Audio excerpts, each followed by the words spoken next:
Bwana Yesu asifiwe, watu wa Mungu, watoto wa Mungu na wengine ni watumishi wa Mungu ambao watakao nisikiliza. Nimeshajitambulisha kwa majina, naitwa Albert Petro. Zamani hapo walikuwa wananiita Wolf, lakini Mungu akaja akanishanjia jina nikawa Petro. Maana niliona mfano wangu kama wa Petro. Ndio maana nijipanga jina kama hilo kwa sababu ya mambo ambayo niliyopitia. Leo tutasoma katika kitabu chetu cha waraka wa Yakobo. Ndiko kunako nguvu ya somo letu.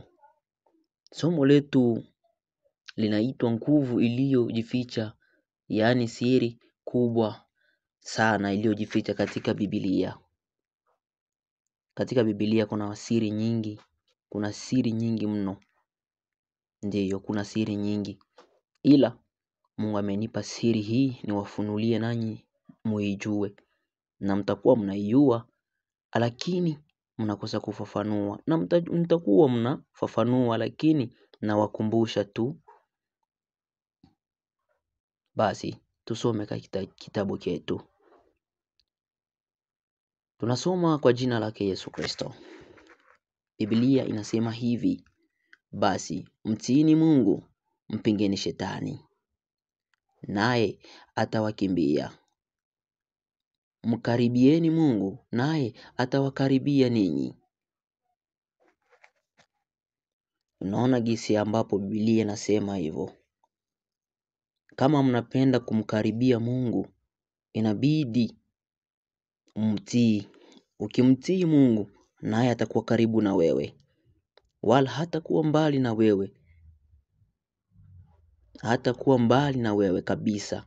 Ukimtii Mungu, hakuna siku ambacho kitu kibaya kitakutokea, maana unamtii Mungu. Na kama unapenda umkimbie shetani, umupinge mambo yake. Naona kumpinga adui kuna mengi ambako unaweza kumpinga. Kama unaweza kumpinga adui, kuna mengi ambao unapaswa kuyafanya ili umpinge.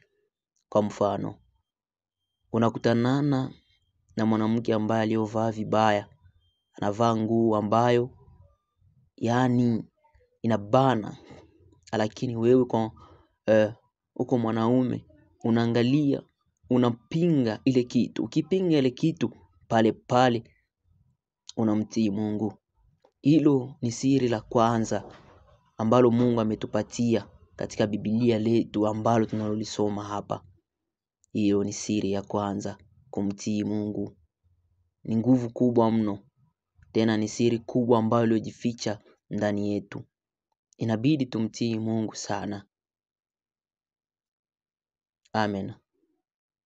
Nawaambia hivyo kwa ajili yangu na kwa ajili yenu pia. Ila neno hili ambalo nalolitoa si langu mimi, bali ni Mungu ndilo analitoa.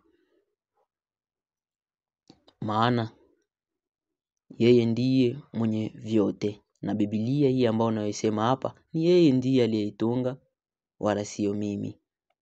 Yeye mwenyewe alisema siri hii ili awajulishe nyinyi. Kama mnapenda muwe pamoja naye, inabidi umtii na mpingeni shetani. Mkimpinga shetani, naye atawakimbia sana mbali na nyinyi. Sasa utampinga aje shetani na uyakuwa na Mungu? Inabidi umtii Mungu ndio umkimbie shetani, yani umpinge. Haleluya.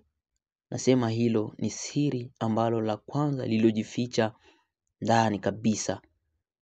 Ndiyo, tunaendelea kusoma. Mkaribieni Mungu, naye atawakaribia. Enyi, itakaseni mikono yenu, enyi wenye dhambi. Itakaseni mikono yenu, enyi wenye dhambi. Ili tena ni siri ambalo iliyojificha. Kama unapenda kumkaribia Mungu, yani uwe karibu naye, inabidi utakase mikono yako, yani chakasa dhambi yako. Ile dhambi ambayo unazifanya, nawe wazo katika Mungu wa roho,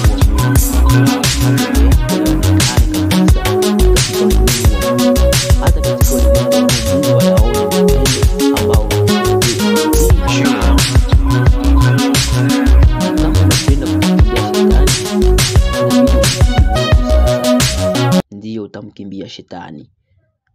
na matendo yake ya shetani ambayo, na kama unapenda ukae mbali naye, inabidi usifanye matendo mabaya. Yaani usiwe karibu na watu ambao wanatenda vitu vibaya. Usiwe karibu na watu ambao wanafanya dhambi.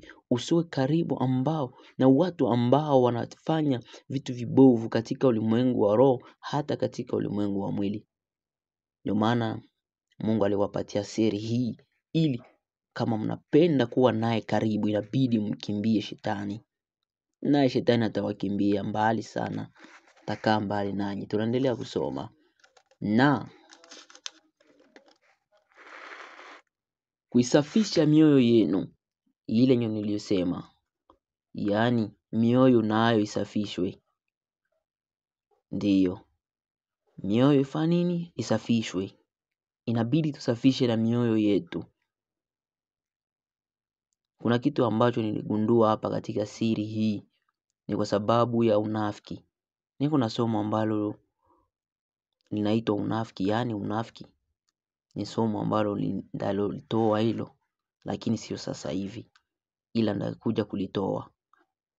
Kuna wengine wanasafisha miili lakini wanashindwa kusafisha mioyo. Ndiyo. Donc wanamkimbia shetani katika ulimwengu wa mwili, ila katika ulimwengu wa roho wako pale pale walipo. Hapo ndipo Mungu anamaanisha hivyo. Hiyo ni siri nyingine ambayo iliyojificha. Haleluya. Tunaendelea na kusoma. Enyi wenye nia mbili, huzunikeni na kuomboleza na kulia. Kucheka kwenu na kugeuzwa kuwa kuomboleza, na furaha yenu kuwa hamu. Zizilini mbele za Bwana, naye atawakuza. Ndugu, msisingiziane. Amsingiziaye ndugu yake au amhukumu ndugu yake, uisingizia sheria na kuhukumu sheria. Amena. Naishia pale. Hapo ndipo napoishia katika kipengele chetu cha kwanza cha nguvu iliyojificha, yaani siri kubwa sana iliyo katika Biblia. Wengine watanielewa na wengine wataona nasema upumbavu. Amena. Ila wenye Roho Mtakatifu wataelewa tu na watasikiliza. Ndiyo, mwenye alisikiliza ya kwanza atajua maana ya kusikiliza.